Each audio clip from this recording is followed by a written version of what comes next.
चलिए आज अपन स्टार्ट करते हैं political movements from 1857 to 1919। Political movement start होते हैं जब रिवोल्ट होता है 1857 में।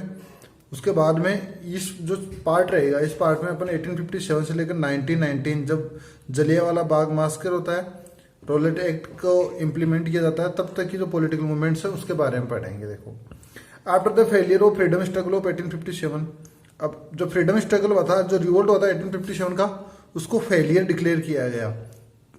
The leadership of freedom struggle came in the hands of moderate educated landlords and aristocratic class from entire India. अब जो फ्रीडम स्ट्रगल की जो लीडरशिप थी वो किनके हाथों में आ गई? Modern educated landlords. उस समय जो लैंडलॉर्ड थे वही सिर्फ एक एजुकेटेड क्लास थी, बहुत कम लोग पढ़े लिखे होते थे, तो लैंडलॉर्ड होते थे, उनके हाथों में आ गई। इसके अलावा एरिस्टोक्रेटिक जो शाही लोग थे फ्रॉम एंटायर इंडिया, उनके हाथों में अब लीडरशिप आ गई पॉलिटिकल मूवमेंट्स की। दीज सेक्शंस, ये जो सेक्शंस है, educated landlords and aristocratic class, these section use to give reminder letters, और ये स्मरण पत्र याद करवाने के लिए स्मरण पत्र रिमाइंडर लेटर्स दिलवाते थे, एप्लीकेशन देते थे टू द पार्लियामेंट। किसको देते थे ये एप्लीकेशंस और रिमाइंडर्स? पार्लियामेंट को। Why? To get their demands fulfilled, अपनी डिमांड्स को फुलफिल करवाने के लिए। And they also perform the work of organising the educated class, इसके अलावा वो एजुकेटेड क्लास थी उसको ऑर्गेनाइज करने का काम भी करती थी। And they also make the people aware of the atrocities being committed by the Britishers at that time. तो इस पहला काम तो वो ये करेंगे, एजुकेटेड क्लास को ऑर्गेनाइज करे थे। उसके अलावा जो पीपुल थे, जो जनरल पीपुल थे, जो आम लोग थे, उनको अवेयर कर रहे थे एट्रोसिटीज के बारे में। एट्रोसिटीज का मतलब अत्याचार। किसके द्वारा किए जा रहे थे अत्याचार? ब्रिटिशर्स के द्वारा उस समय। The people who initially lead these struggles, अब ये जो स्ट्रगल्स को जो इनिशियली स्टार्टिंग में जिन्होंने लीड किया, जो लीडरशिप थी, they had faith in the moderate class from England. अब देखो, इनका एक विश्वास था कि जो इंग्लैंड के जो मॉडरेट लोग हैं, जो उदारवादी लोग हैं, वो इंडिया का भला करेंगे, वो इंडिया की अच्छाई के बारे में सोचेंगे। तो वो जो मॉडरेट क्लास थी इंग्लैंड की, उनमें वो बिलीव करते थे, उनमें फेथ था उनका। These people wanted to convince these moderate, अब ये इंग्लैंड की जो मॉडरेट पीपुल की जो क्लास थी उसको वो कन्विंस करना चाहते थे, वो समझाना चाहते थे और उनको समझाने की इच्छा रखते थे। To understand the actual scenario in India की, इंडिया में एक्चुअल जो सिनेरियो है वो अच्छा नहीं है, लोगों पर एट्रोसिटीज की जा रही है, तो वो मॉडरेट लोगों को वो समझाना चाह रहे थे। इसके अलावा they also want to make them fulfil the ambitions of Indians, और वो इंडियंस की एम्बिशंस थे उसको भी फुलफिल करना चाहते थे। इंडिया की जो महत्वाकांक्षा थी इंडिया के लोगों की, उसके बारे में भी अवेयर करना चाह रहे थे वो।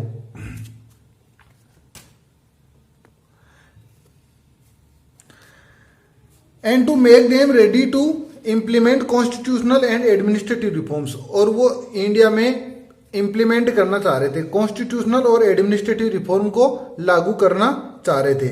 अलोंग विद दिस, इसके साथ ही, they also wanted to spread the movement by informing the masses regarding the exploitation and atrocities being committed by the Britishers। इसके अलावा ये जो लोग थे, जो एजुकेटेड लोग थे, और जो लीडरशिप जिनके एजुकेटेड लैंडलॉर्ड्स के हाथों में जो आई थी एरिस्टोक्रेट क्लास में, वो इसके अलावा जो मूवमेंट था उसको स्प्रेड करना चाहते थे। They wanted to spread the movement, वो मूवमेंट को, इस आंदोलन को बढ़ाना चाह रहे थे। कैसे? बाय इन्फॉर्मिंग द मासेस, जो पब्लिक थी उसको इन्फॉर्म करके, रिगार्डिंग द एक्सप्लोइटेशन के रिगार्डिंग, जो अत्याचार किया जा रहा था, जो शोषण किया जा रहा था, उसके रिगार्डिंग लोगों को वो अवेयर करना चाहते थे। इसके अलावा एट्रोसिटी, जो शोषण किया जा रहा था, being committed by the Britishers के द्वारा जो ये एक्सप्लोइटेशन और एट्रोसिटीज की जा रही थी, इसके बारे में वो अवेयर करना चाहते थे। And they also want to organise the people from all parts, all sections and all religious of the country. इसके अलावा वो लोगों को ऑर्गेनाइज करना चाह रहे थे। किन किन लोगों को? All parts, from all parts of the country, all sections of the country and all religions. तो इन सबको वो ऑर्गेनाइज करना चाहते थे, एकत्रित करना चाहते थे, एक जगह इकट्ठा करना चाहते थे। इसके बाद में नेक्स्ट रहेगा spread of political awareness after 1858। अब 1857 में रिवोल्ट होता है, उसके बाद में 1858 में जो ये पॉलिटिकल अवेयरनेस होती है वो किस प्रकार से स्प्रेड होती है उसके बारे में पढ़ते हैं। Political ambitions of the Indians started to increase gradually. उसके बाद में 1857 की रिवोल्ट के बाद में पॉलिटिकल एम्बिशंस थी, लोग, राजनीतिक महत्वाकांक्षा थी, वो लोगों की बढ़ती जा रही थी। They desired to not only get employed in the civil services, वो सबसे पहला तो क्या चाहते थे कि सिविल सर्विस में जो सिविल सर्विसेज होती है, जैसे प्रेजेंट टाइम में अपन बात करें आईएएस आरएएस, तो बड़ी जो सेवाएं होती है, बड़े जो ऑफिसर के जो पोस्ट होती है, उन पर भी वो एम्प्लॉय होना चाहते थे। लेकिन इसके साथ ही they also want to control these services, और जो सिविल सर्विसेज थी उनको कंट्रोल भी वो करना चाहते थे, पॉलिटिकली पावर लेना चाह रहे थे।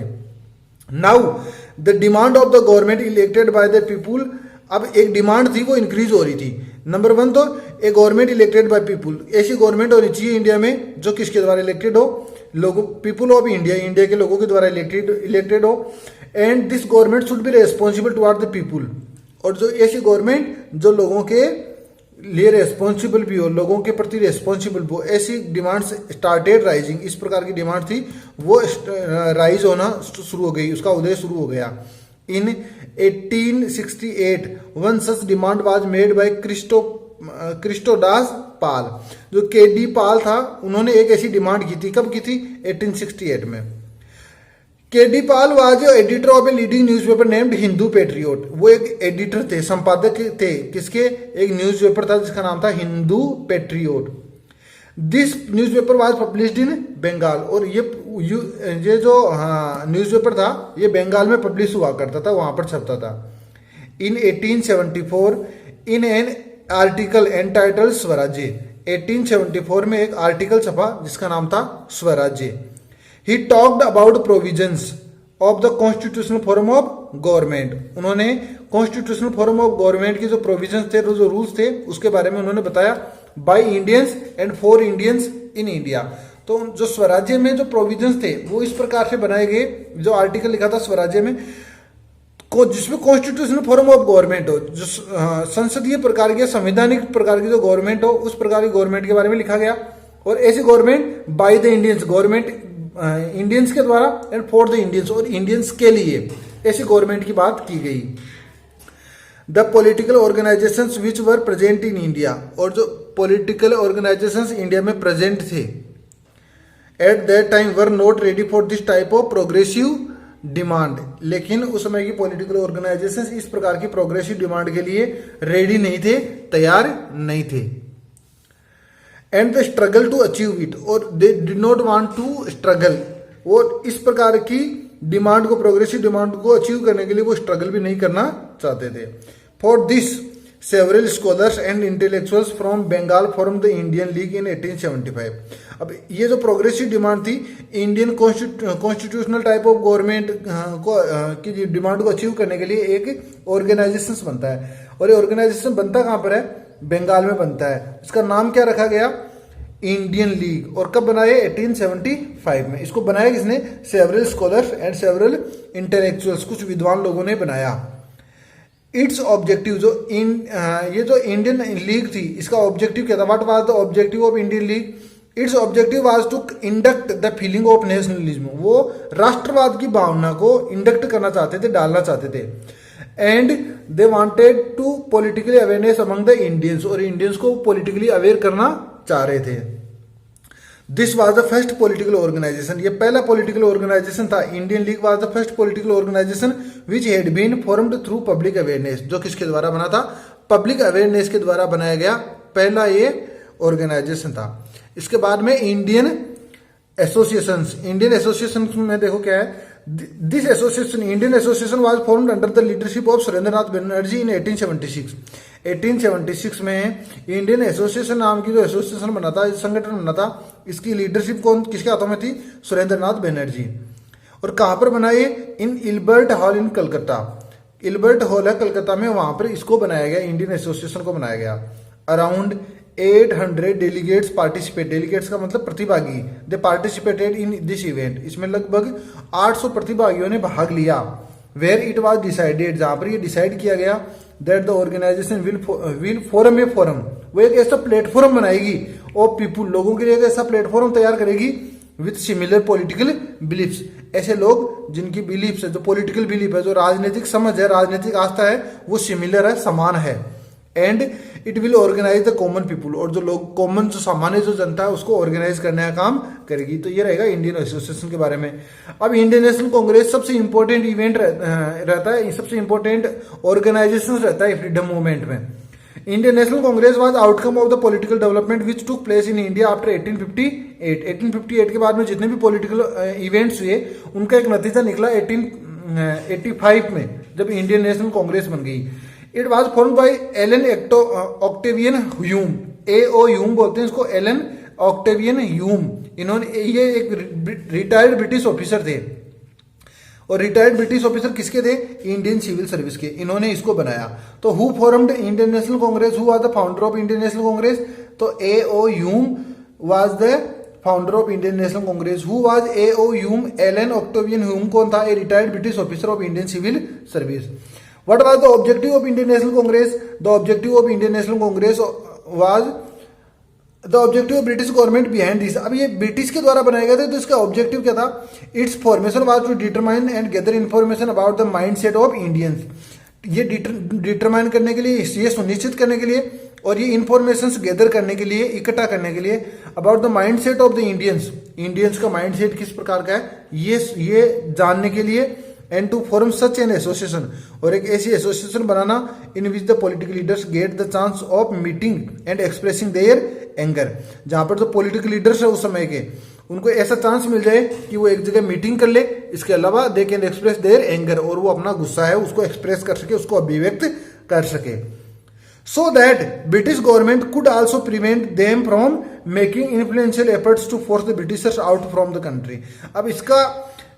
अब जब ये एंगर वगैरह एक्सप्रेस करेंगे तो ब्रिटिश गवर्नमेंट क्या करेगी? उनको रोक सकती है, उनको प्रिवेंट कर सकती है from them making influential efforts, जो प्रभावी जो है तौर तरीके वो नहीं निकाल सकते, to force the Britishers out from the country से लोगों को बाहर निकालने से वो रोक सके। अगर वो इस प्रकार का कोई भी एफर्ट्स करते हैं, अगर ऐसा प्रयास करते हैं कि ब्रिटिशर्स को कंट्री से बाहर निकाले, तो उसको प्रिवेंट किया जा सके, उसको रोका जा सके। अब देखो इसका बनने का डेट आ गया on 28 December 1885। It was formed. Indian National Congress was formed on 28th of December 1885. Its first meeting was held in Gokuldas Tejpal Sanskrit college in Bombay. इसकी जो फर्स्ट मीटिंग होती है वो बॉम्बे की कॉलेज है जिसका नाम है गोकुलदास तेजपाल संस्कृत कॉलेज, वहां पर इसकी फर्स्ट मीटिंग होती है under the presidency of Womesh Chandra Banerjee. Womesh Chandra Banerjee की इसमें अध्यक्षता रहती है, प्रेसिडेंसी रहती है। And in this meeting 72 representatives participated. इसमें कितने डेलीगेट्स ने पार्टिसिपेट किया? 72 रिप्रेजेंटेटिव ने पार्टिसिपेट किया। 4 objectives behind this the formation of Congress were highlighted in the meeting. अब इसके पीछे इस पूरी मीटिंग, ये जो मीटिंग हुई थी, इसमें 4 ऑब्जेक्टिव्स डिसाइड किए गए इस इंडियन नेशनल कांग्रेस के। तो उनके कौन कौन से रहेंगे वो अपन पढ़ते हैं। देखो, नंबर 1 रहेगा टू गिव एन अपॉर्चुनिटी, लोगों को एक अपॉर्चुनिटी प्रोवाइड करवाना, और म्यूचुअल इंटरेक्शन टू पीपुल, लोगों को म्यूचुअल इंटरेक्शन, आपसी संवाद करने की एक अपॉर्चुनिटी अवेलेबल करवाना। Who were employed in the cause of Nations development. अब ये जो लोग हैं, कैसे लोगों को वो म्यूचुअल को इंटरेक्शन करवाना चाहते थे? ऐसे लोग जो नेशंस डेवलपमेंट के काम में लगे हुए हैं, ऐसे लोगों को एक जगह इकट्ठा करना और उनको म्यूचुअल इंटरेक्शन की अपॉर्चुनिटी अवेलेबल करवाना। Number 2, discussing the programmes of the upcoming year, जो आगामी जो साल है, आने वाले जो साल है उनके प्रोग्राम्स के बारे में डिसाइड करना, ये भी इनका एक मेजर ऑब्जेक्टिव था। Keeping full faith and loyalty toward the British empire, और कंप्लीट फेथ रखना, पूरा विश्वास रखना, लॉयल्टी में रखना toward the British empire, British empire के बारे में पूरे विश्वास रखना। And opposing the governmental work, और जो गवर्नमेंट के जो वर्क्स हैं उनको अपोज करना, which are performed against the principles framed by the parliament of England. जो पार्लियामेंट ऑफ इंग्लैंड जो उस समय इंडिया के लिए कानून बनाती थी, तो ऐसा कोई कानून जो पार्लियामेंट ऑफ इंग्लैंड के द्वारा इंडियंस की भलाई के लिए बनाया गया है, उसको अगर परफॉर्म किया जा रहा है अगेंस्ट द प्रिंसिपल्स, अगर प्रिंसिपल्स के अगेंस्ट उसको फॉलो किया जा रहा है तो उसको अपोज करना, ये 3rd उनका टारगेट रहेगा। 4th टारगेट रहेगा this organisation will indirectly take a form of Indian parliament, और एट लास्ट उनका जो ऑब्जेक्टिव था कि वो इंडियन पार्लियामेंट के रूप में काम करना चाह रहे थे। They wanted to take position of Indian parliament की पोजीशन लेना चाहते थे। And give a suitable answer to this belief of the Britishers. कुछ ब्रिटिशर्स का विश्वास ये था, क्या विश्वास था? That the representative elected by India are incapable to handle the administration system, कि जो इंडिया के जो लोग हैं या इंडियन रिप्रेजेंटेटिव जो इलेक्टेड हैं वो एडमिनिस्ट्रेटिव सिस्टम को हैंडल नहीं कर सकते। तो इस एडमिनिस्ट्रेटिव सिस्टम को हैंडल करने की जो बात थी उसको एक सूटेबल आंसर देना भी इसका एक ऑब्जेक्टिव था। The period of Congress can be divided into 2 phases. अब जो कांग्रेस के जो पीरियड है इसके 2 फेज बना सकते हैं। द फर्स्ट फेज फ्रॉम 1885, ये इसका स्टार्टिंग ईयर था, टू 1905। यहाँ पर इसको थोड़ा चेंज करना पड़ेगा अपने को, 1905 आएगा, till the partition of Bengal. Bengal का पार्टीशन होता है 1905 में। And regarded as the period of moderate politics, और इस पीरियड को बोलते हैं मॉडरेट पॉलिटिक्स की, या पॉलिटिक्स ऑफ बेगरी, यानी याचना की पॉलिटिक्स, इस प्रकार का इसको नाम दिया जाता है। तो what name is given to the first phase of the Indian National Congress? The first phase from 1885 to 1905 is regarded as the period of moderate politics and politics of beggary, याचना की राजनीति के रूप में इसको जाना जाता है। Second phase started from 1905 to 1919। It is regarded as the period of extremist और एक्सट्रीमिस्ट पॉलिटिक्स। इस समय जो गरम दल के जो नेता थे, जो लोग हिंसा के दम के पर या अग्रेसिव प्रकार की जो पॉलिसीज को फॉलो करके और फ्रीडम अचीव करना चाहते थे, ऐसा पीरियड माना जाता है 1905 से 1919 तक का भी। In the Congress moderate leaders of the first phase. अब जो फर्स्ट फेज के जो मॉडरेट लीडर्स थे वो कौन कौन थे? दादाभाई नेरोजी, फिरोज शाह मेहता, दिनशा वाचा, व्योमेश चंद्र बनर्जी एंड सुरेंद्र नाथ बनर्जी। ये ऐसे लीडर थे जो जिनको मॉडरेट लीडर्स कहा जाता है। दे डोमिनेटेड द पॉलिटिकल होरिजन। उन्होंने पॉलिटिकल होरिजन पर उनका डोमिनेशन था, उनका वर्चस्व था। ऑफ द कांग्रेस, जो कांग्रेस का पॉलिटिकल ओरिजिन था उस पर उनका कब्जा था, मॉडरेट पीपुल्स का। These people believed in moderate and reasonable politics. ये जो लोग थे वो मॉडरेट और रीजनेबल पॉलिटिक्स में बिलीव करते थे। They interpreted their politics as fusion of liberalism and modernisation. तो वो अपनी जो पॉलिटिक्स थी उसको लिबरलिज्म यानी उदारवादी और मॉडर्निज्म आधुनिकता का एक फ्यूचर मानते थे। फ्यूजन का मतलब मिक्स मानते थे वो एक। These people advocated in the favour of end of religious and caste discrimination. अब ये जो लोग थे वो क्या चाहते थे? They wanted to end the religious and caste discrimination. Religious और कास्ट रिलेटेड जो भेदभाव किए जाते हैं उसको एंड करना चाहते थे। They wanted to establish equality of all human beings. सभी ह्यूमन बीइंग्स के लिए समानता एस्टैब्लिश करना चाहते थे। They wanted to equality before law. कानून के समक्ष वो समानता चाहते थे। They want to extension of civil liberties, और जो सिविल लिबर्टीज है उसको एक्सटेंड वो करना चाह रहे थे। Of the masses and development of representative organisations, और जो रिप्रेजेंटेटिव ऑर्गेनाइजेशन है, प्रतिनिधि जो क्योंकि जो संगठन है उनका डेवलपमेंट वो चाहते थे। In this period there was a domination of wealthy middle income group and intellectuals. तो इस पीरियड में जो कांग्रेस था उसमें उसका डोमिनेशन किसका वर्चस्व था? अमीर लोगों का, wealthy people, middle income group जो मध्यम वर्ग के जो लोग थे, इनकम के जो लोग थे उनका, एंड इंटेलेक्चुअल्स जो विद्वान थे, विच इंक्लूडेड। अब इनमें कौन कौन इंक्लूड थे? Doctor, engineer, journalist, litterateurs on the Congress. तो कांग्रेस पर इनका उस समय प्रभुत्व था। डॉक्टर्स जानते हो, इंजीनियर्स होगा, जर्नलिस्ट होते हैं पत्रकार, और इसके अलावा रहेगा लिटरेचरर्स जो लिटरेचर लिखने का काम करते थे, साहित्यकार। The representative of Congress of this period, उस पीरियड के जो कांग्रेस के जो रिप्रेजेंटेटिव थे, जो लोग थे, they held from big cities. वो कहाँ से हेल्ड फ्रॉम का मतलब belong, they belong from big cities, बड़ी सिटियों से वो बिलोंग करते थे। And they had no connection with the masses, और उनका जनता के साथ में वास्तव में कोई कनेक्शन नहीं था। The moderates were in favour of maintaining and strengthening the British empire. अब जो ये मॉडरेट लोग थे वो क्या चाहते थे? They wanted to maintain this British empire. जो ब्रिटिश एम्पायर था उसको कंटिन्यू मेंटेन करवाना चाहते थे। Even they wanted to strengthen this, वो इसको स्ट्रेंथन, उसको मजबूत करना चाहते थे। दे फियर्ड, उनको डर लग रहा था, that if Britishers left India, कि अगर ब्रिटिशर्स इंडिया को छोड़कर चले गए तो it would result into a mismanagement. इसके अगर वो चले गए तो इंडिया में मिसमैनेजमेंट हो जाएगा। Colonial rule was a symbol of piece, और वो ये मानते थे कि जो कॉलोनियल पीरियड था, जो ब्रिटिश पीरियड था, ब्रिटिश जो रूल था, it was a symbol of peace, वो एक शांति का प्रतीक है। And system according to them, और एक सिस्टम का प्रतीक है वो।